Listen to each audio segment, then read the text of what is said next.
नमस्कार दोस्तों, आज के वीडियो में मैं यूपीएससी प्रीलिम्स 2020 के क्वेश्चन पेपर को डिस्कस करूंगा और उसके साथ साथ आपको ये भी बताऊंगा कि इसका प्रॉपर एनालिसिस कैसे करना है।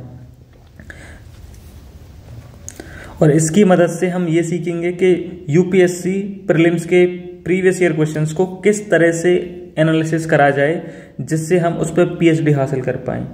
और आपको मैं वही एडवाइस दूंगा जैसे मैंने पहले आपको एडवाइस दी है कि पहले आप पेपर ये लगाएं, वही यूपीएससी सिमुलेशन एनवायरनमेंट में सुबह के 9:30 से 11:30 बजे तक जीएस पेपर 1 लगाएं, फिर उसका एनालिसिस करें। तो मैं स्टार्ट करता हूं क्वेश्चन नंबर 1 से। Question number 1, consider the following statement. मैं स्टार्ट करता हूं क्वेश्चन नंबर 1 से। मैं क्वेश्चन नंबर 1 से स्टार्ट करता हूं। Consider the following statement. Aadhaar metadata can not be stored for more than 3 months. State cannot enter into any contract with private corporation for sharing of Aadhaar data. Aadhaar is mandatory for obtaining insurance product. Aadhaar is mandatory for getting benefits funded out of Consolidated Fund of India. ये वाला question आया। हो सकता है कि आप इसको कर दें, आपको चीज़ें भी नहीं आती हैं, जैसे कुछ ट्रिक्स होती हैं कि अगर यूपीएससी में कोई डेटा दिया है 3 months दिया है तो इसकी प्रोबेबिलिटी है कि ये गलत होगा। Enter into any contract, generally any वाला स्टेटमेंट भी गलत माना जाता है। मैंडेटरी भी एक ऐसा वर्ड है कि जो गलत माना जाता है। आधार इज मैंडेटरी, यहाँ पे भी अगेन, लेकिन आपको यहाँ थोड़ी बहुत नॉलेज और थोड़ी बहुत ट्रिक्स के साथ, जैसे ये तो आपने पता होगा कि आधार मैंडेटरी है, कंसोलिडेटेड फंड ऑफ इंडिया से अगर कोई बेनिफिट आप ले रहे हैं तो आधार उसके लिए मैंडेटरी है। इसका मतलब 4 सही है, तो ये 2 तो खत्म हो गए। अब ए और बी बचता है, यानी कि हमें केवल 1 और 2 में से चूज करना है। तो एक जगह एनी है और एक जगह 3 है। अगर आप स्टेटमेंट 1 पढ़ते हैं तो यहाँ डेटा है कि आधार डेटा कैन नॉट बी, कुछ भी हो सकता है। और state can not enter into any contract with private corporation for sharing of Aadhaar data. तो ये फिर भी प्रोबेबली सही लग रहा है, क्योंकि आधार में जो आपकी इंफॉर्मेशन है वो सेंसिटिव इंफॉर्मेशन है, आपकी पर्सनल इंफॉर्मेशन है, और वो अगर किसी प्राइवेट कॉर्पोरेशन के साथ शेयर करेगा तो उससे सिक्योरिटी का रिस्क होगा, आपकी प्राइवेसी का हनन होगा, जो कि फंडामेंटल राइट्स है। तो ये सही हो सकता है और ये गलत हो सकता है। तो आप इस बेसिस पे ऑप्शन बी मारे हैं और आप इस बेसिस पे ऑप्शन बी कर दें और आपका सही भी हो। लेकिन मेरी आपसे एडवाइस ये रहेगी कि आपने भले ही आंसर पे पहुंच गए आप ट्रिक्स के थ्रू या कैसे भी, लेकिन जब आप एनालिसिस करें तो आप इसके बारे में पूरा जानें, आप इसको यहीं पे नहीं खत्म करें। तो हम स्टार्ट करते हैं कि पहले कि आधार मेटा डेटा क्या है और कितने टाइम तक स्टोर करा जा सकता है, इसको सर्च करते हैं गूगल। तो मैंने Aadhaar meta data can not be stored ये टाइप करा। अब मैं सर्च करता हूँ। अब आप जैसे ये टाइप करेंगे तो आप स्क्रीन पर देखेंगे कि text book, forum IAS, UI ADI, UIDAI की, सोशियोलॉजी OWL, आधार पर बाजीराव एंड रवि, बाइजू, अगेन आधार की ऑथेंटिक वेबसाइट, इस तरह से लोटस अराइज। तो आपका क्या रहता है कि जैसे आपने सर्च करा तो आप किसी कोचिंग के उस पर चले गए कि फोरम IAS का पढ़ लिया, या आपने टेक्स्ट बुक पे जाके पढ़ लिया, या किसी भी कोचिंग का आ रहा है। तो मेरी एडवाइस आपके लिए ये रहेगी, जब आप प्रीलिम्स की तैयारी कर रहे हो एटलीस्ट, तब आप शॉर्टकट ना अपना है, आप उसके ऑथेंटिक सोर्स पे जाएं। जैसे इसमें आधार डेटा का ये ऑफिशियल वेबसाइट है, तो आप ऑफिशियल वेबसाइट पे जाएं और क्लिक करें। इससे ये PDF ओपन हो रही है।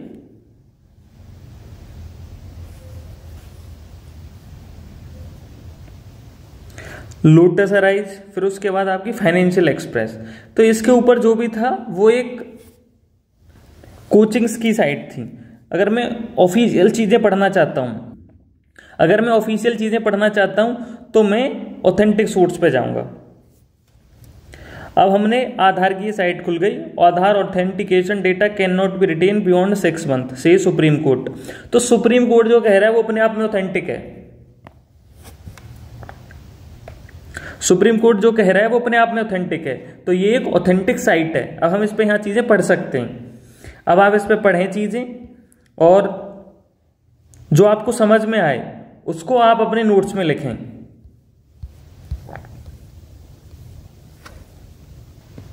अगर मैं अपने नोट्स की बात करूं जो मैंने बनाए थे, जैसे मुझे तो मेटा डेटा के बारे में भी नहीं पता था, तो मैंने ये पहले ही सर्च करा कि भाई मेटा डेटा होता क्या है। फिर Aadhaar meta data can not be store beyond 6 month, supreme court का जजमेंट है। Aadhaar is not citizenship document, ये जो UIDAI वाला डॉक्यूमेंट था जब आप पढ़ेंगे तो, और वैसे भी आधार पे क्लियरली मेंशन होता है। Aadhaar is mandatory for getting funds, state can not enter into any contract with private corporation. अब UIDAI जो बॉडी है वो स्टैट्यूटरी बॉडी है, इस्टेब्लिश करी गई है इस एक्ट के अंडर, ठीक है, अंडर किस मिनिस्ट्री के है, तो ये जनरली यूपीएससी पूछती है, तो आपने इस पर सब चीजें तैयार कर ली। Question number 2, Rajya Sabha has equal power with Lok Sabha in the matters of creating new all India services. ये वाली जो पावर है ये तो राज्यसभा को दी गई है, राज्यसभा की स्पेशल पावर्स में से है, तो ये तो राज्यसभा की स्पेशल पावर है। अमेंडिंग द कॉन्स्टिट्यूशन, यस, इसमें दोनों के पास बराबर पावर है।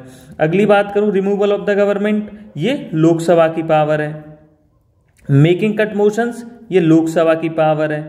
तो आपने जब क्वेश्चन करा तो आपको पता था, मान लो आपको इसके बारे में नहीं पता, इसके बारे में नहीं पता, आपके लिए पता है कि नहीं अमेंडिंग द कॉन्स्टिट्यूशन में है, और आपने सवाल सॉल्यूशन पहुंच गया और आपका सही भी हो गया।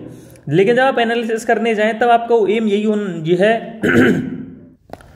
तब आपका एम यह नहीं होना चाहिए कि भाई आंसर तो आ गया अपना तो सही हो गया, नहीं, तब आपको सारी चीजें पता होनी चाहिए। जैसे मैंने आपको बताया रिमूवल ऑफ गवर्नमेंट या तो लोकसभा का है, मेकिंग कट मोशन ये भी लोकसभा का है, यार ये तो राज्यसभा का है। तो आपको हर एक ऑप्शन के बारे में आइडिया है तब आप आगे बढ़ें।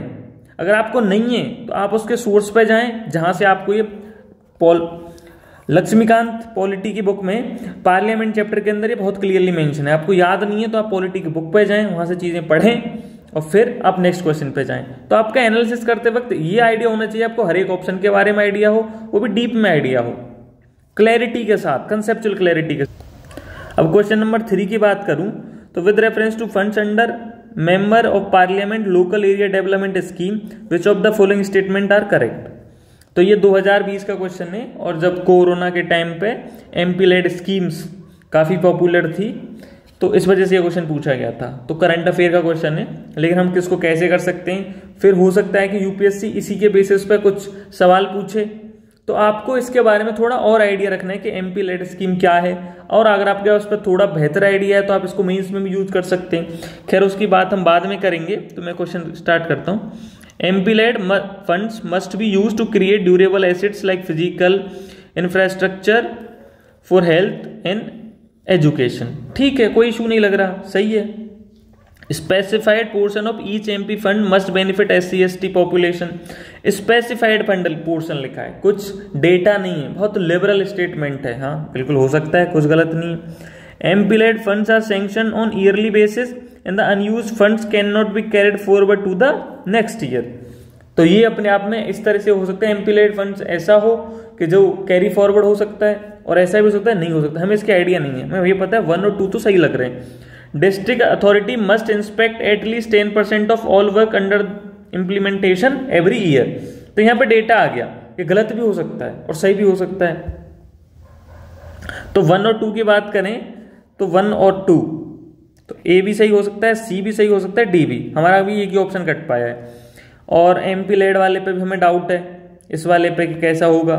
और 10% ईयर बेसिस पे जाएं तो आप ऑप्शन 4 काट पा रहे हैं, तो फिर भी सी और ए बच रहा है। मैं गलत भी हो सकता हूं, लेकिन जब आप अप्रोच करेंगे क्वेश्चन को, जब आपको नहीं आ रहा है तो आपको ऐसे अप्रोच करनी है। ऑप्शन बी गया, ऑप्शन डी गया, अब ऑप्शन ए बचा और ऑप्शन सी बचा। अब आप किसके साथ जाएंगे? तो आप अगर इसमें कुछ भी मार के आते हो आपका गलत होता, क्योंकि ऑप्शन डी करेक्ट है इसका।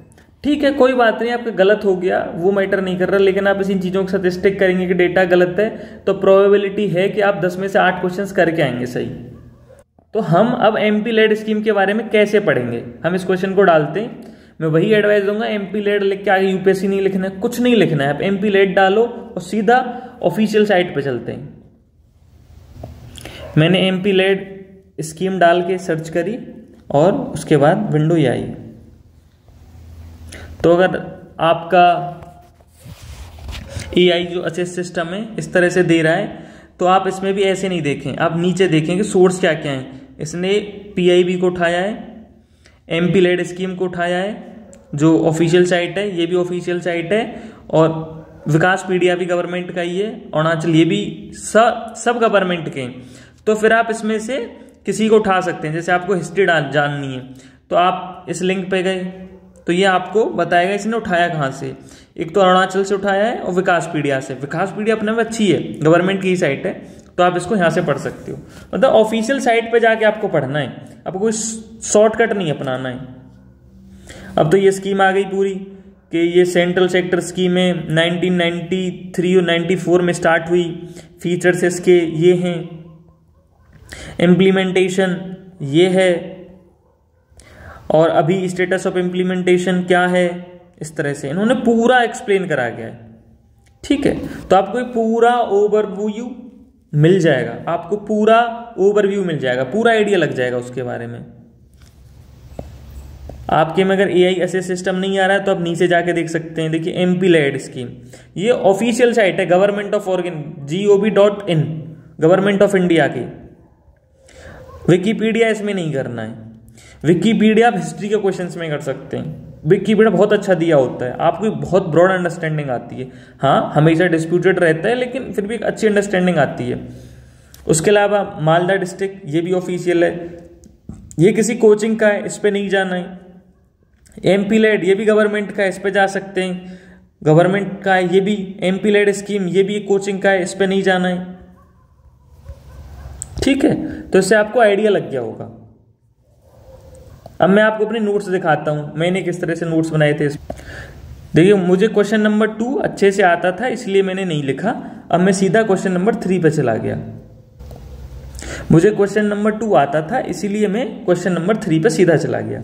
अब मैंने इसमें क्या लिखा है, ऑन 23 दिसंबर 1993 PM announce MPLAD initially under the ministry of rural development, लेकिन अब ये ट्रांसफर कर दी गई है मिनिस्ट्री ऑफ स्टेटिस्टिक्स। 1993-94 में स्कीम लॉन्च, अमाउंट 5 लाख था, फिर उसको बढ़ा के 1 करोड़ पर एनम कर दिया पर एमपी, फिर 2 करोड़ कर दिया था, अब 5 करोड़ कर दिया है। Fund release to district authority by government of India, non lapsable. Non lapsable का मतलब है कि हर 1 साल के बाद वो फंड खत्म नहीं हो जाता है, अगली साल के लिए कैरी फॉरवर्ड हो जाता है। District authority would be responsible for overall coordination supervision of inspect at least 60%। ठीक है, तो ये क्या रहा, तो इसमें मैंने सब कुछ लिखा है, मेंशन करा है। हाँ, हमारा 10% डेटाबेस गलत हो गया लेकिन कोई बात नहीं। अब मैं नेक्स्ट क्वेश्चन,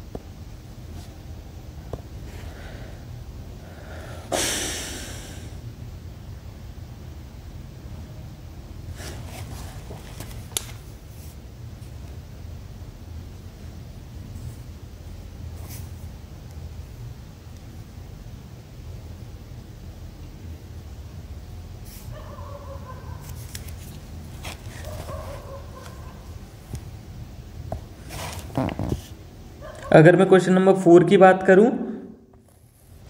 तो which of one of the following categories of fundamental rights incorporate protection against untouchability as a form of discrimination. तो हम प्रोटेक्शन अगेंस्ट अनटचेबिलिटी किसके आर्टिकल के अंडर पढ़ते हैं, आर्टिकल 17, और आर्टिकल 14 to 18 किसके अंडर आता है, राइट टू इक्वलिटी के।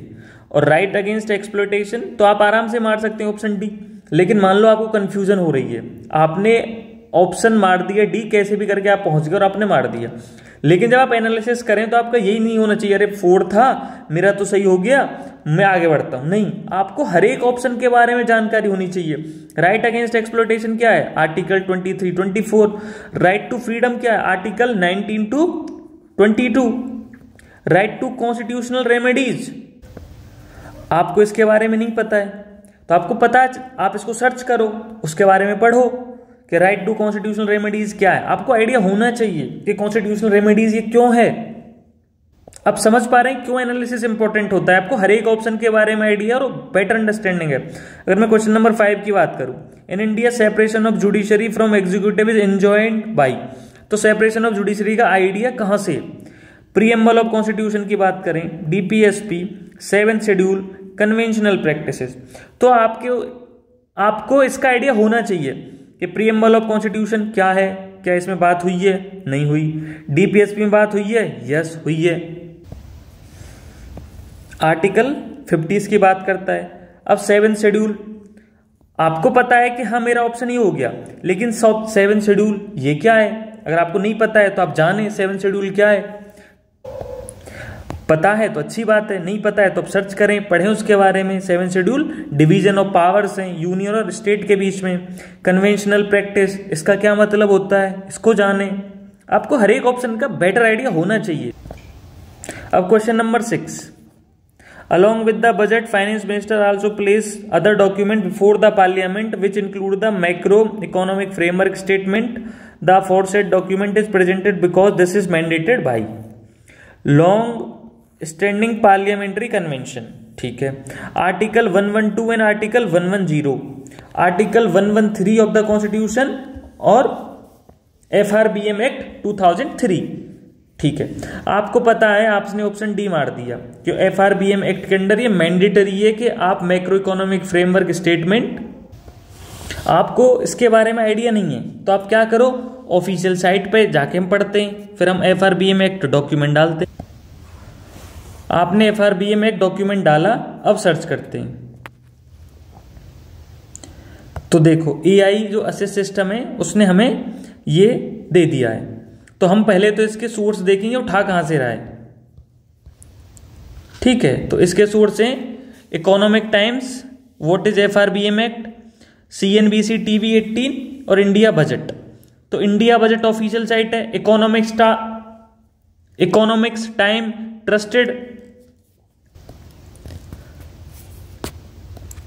ट्रस्टेड न्यूज़पेपर है, तो आप इसको रेफर कर सकते हैं और आप इसके बारे में पढ़ सकते हैं। ठीक है, आप नीचे भी जा सकते हैं, फिजिकल रेस्पॉन्सिबिलिटी, FRBM एक्ट। तो ये भी गवर्नमेंट की साइट है। आपको गवर्नमेंट एंड ऑफिशियल साइट पढ़नी है, आपको किसी कोचिंग को नहीं उठाना है। अब सीधा जैसे यहाँ पे किसी कोचिंग का नाम है, आपको ये नहीं पढ़ना है। इंडिया बजट है, ये आपको पढ़ना है। हाँ, ये थोड़ा लंबा हो जाएगा लेकिन यही है प्रोसेस आपको करने का। अगर मैं इकोनॉमिक्स टाइम्स खोलता हूं तो व्हाट इज FRBM एक्ट, तो आपने यहां से पढ़ा एनेक्ट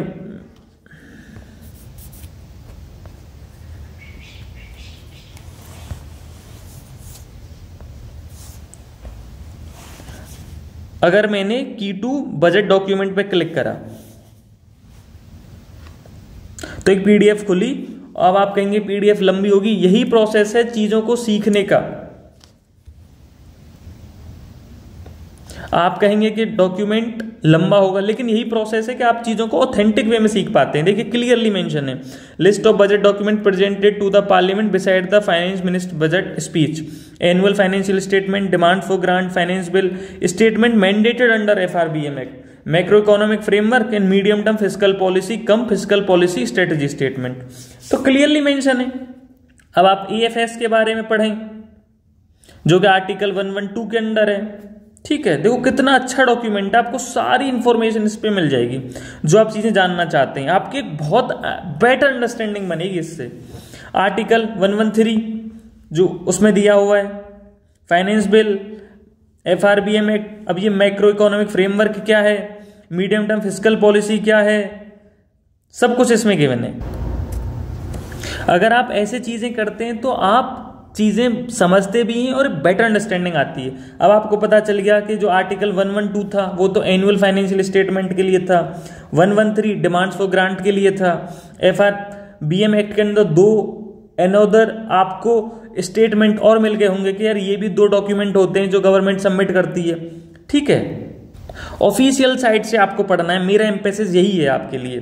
जैसे question number 7, constitutional government is definition by definition is. Question number 7, constitutional government by definition is a government by legislature, popular government, multi party government, limited government. तो आपको पता होगा कि कॉन्स्टिट्यूशनल गवर्नमेंट का मतलब वो गवर्नमेंट जो विद इन कॉन्स्टिट्यूशन कन्फाइन है, जिसकी पावर्स विद इन कॉन्स्टिट्यूशन है, और वो कॉन्स्टिट्यूशन एक डॉक्यूमेंट है जो पावर्स को गवर्न करता है, जो डिस्ट्रीब्यूट करता है पावर्स को गवर्नमेंट में, पब्लिक में, अदर ऑर्गेनाइजेशंस में, इसीलिए इसको लिमिटेड गवर्नमेंट कहा जाता है। ठीक है, अब गवर्नमेंट में लेजिस्लेचर क्या है, पॉपुलर गवर्नमेंट क्या है, मल्टी पार्टी गवर्नमेंट क्या है, आप इसके बारे में पढ़ें, जानें क्या क्या है। अगर क्वेश्चन नंबर 8 की बात करूं तो other than fundamental right which of the following part of constitution reflects the principles in provisions of the universal declaration of human rights, preamble, DPSP, fundamental duties. खैर इसमें तो आप बहुत इजीली कर सकते हैं कि वैसे मैं आपको राय दूंगा, आप भले ही इस क्वेश्चन को इजीली कर पा रहे हो, क्योंकि प्रीएम्बल भी कुछ ना कुछ तो रिफ्लेक्ट करेगा जो ह्यूमन राइट्स में आएगा, डीपीएसपी में भी कुछ ना कुछ तो रिफ्लेक्ट करेगा, फंडामेंटल ड्यूटीज में भी कुछ ना कुछ तो ऐसा रिफ्लेक्ट करेगा जो ह्यूमन राइट्स के लिए। तो ऑप्शन डी बहुत ईजी है, आपको आ गया। लेकिन जब आप एनालिसिस करें तो आप universal declaration of human rights के बारे में जानें, क्या डॉक्यूमेंट है, क्या क्या इसमें राइट्स दिए गए हैं, क्या क्या पॉलिटिकल राइट्स हैं, क्या क्या इकोनॉमिक राइट्स हैं, उनके बारे में आप पढ़ें, थोड़ा बेटर अंडरस्टैंडिंग रखें। जब आप एनालिसिस करें तो आपका आइडिया ये नहीं होना चाहिए कि आ गया, आपका आइडिया होना चाहिए मैं उसके बारे में थोड़ा ब्रॉड में जानूं। जैसे जैसे आप चारों ऑप्शंस के बारे में बेटर अंडरस्टैंडिंग क्रिएट करेंगे, आप जब अगली साल का पेपर लगाएंगे तो आपको 4 ऑप्शन में से 2 तो बहुत इजीली से, यार ये नहीं हो सकता, ये भी नहीं हो सकता, इन 2 में बच रहे हैं। तो यही है एक ट्रिक जिससे आप मैक्सिमाइज कर सकते हैं अपने स्कोर को। अगर मैं इस क्वेश्चन की बात करूं, legal service authority provide free legal services to which of the following types of citizens. ठीक है, तो नालसा, क्योंकि ये वल्नरेबल सेक्शंस के लिए पॉलिटी की बुक में भी गिवन है, पर उसमें इस तरह से नहीं है कि स्पेसिफाई कर करके, तो इन्होंने इस तरह से क्वेश्चन पूछ लिया। अगर मैं पढ़ता हूं, person with annual income of less than 1 lakh हो सकता है, transgender with annual income of less than 2 lakh हो सकता है, क्योंकि अगर इसकी इनकम 50,000 लिखी होती तब ये गलत हो जाता, 2 लाख लिखी है तब सही क्यों है, क्योंकि जिसकी इनकम 1 लाख से कम है वो नॉर्मल पर्सन है, ट्रांसजेंडर तो और वल्नरेबल हुए, तो उनकी लिमिट तो और ज्यादा होनी चाहिए कि 2 लाख से कम की income. Member of OBC with less than 3 lakh ये भी हो सकता है, क्योंकि ये भी एक अपने आप में वल्नरेबल सेक्शन है। ऑल सीनियर सिटीजन्स इस पर डाउटफुल है, क्योंकि सीनियर सिटीजन्स में तो आपके बहुत बड़े रिनाउंड भी लोग आते हैं, जैसे रतन टाटा हो गए, बहुत बड़े बड़े रिनाउंड पर्सन्स आते हैं जो सीनियर सिटीजन्स में अच्छी खासी वेल्थ है इनके पास, उन लोगों को नालसा की सपोर्ट की क्या जरूरत। तो 4 तो बहुत ज्यादा ब्रॉड हो गया, तो 4 ये गलत, 4 ये गलत। अब ऑप्शन ए बचता है और ऑप्शन सी बचता है, तो अब मुझे 1 और 2 में से सिलेक्ट करना है या 1 और 3 में से सिलेक्ट करना है। तो अब आपके ऊपर है, आप ए भी मार सकते हैं और सी भी मार सकते हैं, जो आपका टिल्ट होगा। तो मैं तो ए के साथ जाता प्रोबेबली, क्योंकि ओबीसी के कंपैरिजन में ट्रांसजेंडर मोर ज्यादा वल्नरेबल है, तो ओबीसी की लिमिट थोड़ी कम होनी चाहिए थी, मुझे ऐसा लगता है, तो इसलिए मैं ए पे ऑप्शन पे मारता। आपने ये क्वेश्चन कर लिया और आपका आंसर भी आ गया। अब आप क्या करें, नालसा की साइट पे जाएं, वहां पे आप एलिजिबिलिटीज के बारे में पढ़ें। देखिए जब मैं इसको सर्च कर रहा था नालसा, जब मैं इसको सर्च कर रहा था नालसा एलिजिबिलिटी, ठीक है, तो अपने आप नीचे यूपीएससी आ गया। तो मुझे यूपीएससी पे नहीं जाना है, क्योंकि फिर वो कोचिंग्स की तरफ ले जाएगा। मेरा आइडिया ये नहीं है कि मैं कोचिंग्स का पढूं, मेरा आइडिया मैं खुद से पढूं। मैंने नालसा एलिजिबिलिटी डाल दिया। अब इन्होंने मुझे list they the, schedule caste, schedule tribe, victim of trafficking, women and children. अब मेरा पर्पज है कि मैं पहले नीचे देखूं कि क्या क्या ऑथेंटिक सोर्स है। नालसा की ऑफिशियल साइट है, ये भी नालसा की ऑफिशियल साइट है, डिपार्टमेंट ऑफ जस्टिस की ऑफिशियल साइट है, तो सब अच्छा है। मतलब कोई इसमें ऐसा रेफरेंस मटेरियल नहीं लिया गया है कि जो गवर्नमेंट का नहीं है, तो मैं किसी भी साइट को खोल सकता हूं। तो मैंने यहां पे क्लिक करा, तो मैंने इस पे क्लिक करा, तो इसके नीचे नालसा की ऑफिशियल साइट है। अब मैं एलिजिबिलिटी पे चला गया। अब who is entitle, member of schedule caste, schedule tribe, victim of trafficking, women और चाइल्ड, मेंटली इल, तो इंडस्ट्रियल वर्कमैन। अब उसके अलावा इन्होंने हर एक स्टेट की भी अलग अलग है, तो उन्होंने उसको भी बताया गया है कि किस स्टेट में कितनी है। अ पर्सन, अब उसके बारे में और आइडिया और डिटेल्स में दिया गया है। अब women is entitle for free legal aid, उसकी तो इनकम कुछ भी हो, फाइनेंशियल स्टेटस कुछ भी हो। Senior citizens eligibility for free legal add depends on rules framed bye respective state government, ठीक है। एम आई एलिजिबल, तो इसमें इन्होंने सारे केसेस को दिया गया है, और ऐसे ट्रांसजेंडर का स्पेशली नहीं है, तो आप इसको सर्च करें। वही मैं अगेन एम्फेसाइज कर रहा हूं कि आप इनको बार बार, मैं आपको वही एम्फेसाइज कर रहा हूं कि आप ऑफिशियल साइट से पढ़ें। This should be your learning from this video. अब क्वेश्चन नंबर 10, तो अल्मा-अटा डिक्लेरेशन आपको नहीं पता है तो आप सर्च करें हिग कन्वेंशन किसके बारे में, टेलेनोवा डायलॉग क्या है, अंडर टू कोएलिशन क्या है। तो होप आपको इस वीडियो से ये चीज समझ में आई होगी कि हमें ऑथेंटिक सोर्स से प्रीलिम्स की PYQ का एनालिसिस करना है। यही टू बी ऑनेस्ट मेरी यही सबसे बड़ी स्ट्रेंथ थी। जब मैंने 2022 में इंटरव्यू दिया, और उसके बाद मुझे कुछ ही दिनों बाद दोबारा से प्रीलिम्स लिखना था। मेरी तैयारी इतनी अच्छी नहीं थी, लेकिन मैं अगली साल जब गया तो मेरे अगेन प्रीलिम्स में अच्छे नंबर आए। उसका रीजन यही था कि मेरा बेसिक बहुत स्ट्रांग था। तो प्रीलिम्स पे कमांड करने का जो सबसे बढ़िया अप्रोच है वो यही है कि PYQ का आप एनालिसिस बहुत अच्छे से करें। मैं आशा करता हूं कि आपको ये वीडियो अच्छी लगी होगी। If you like it, please like the video and subscribe the channel. It will motivate me. Thank you for watching.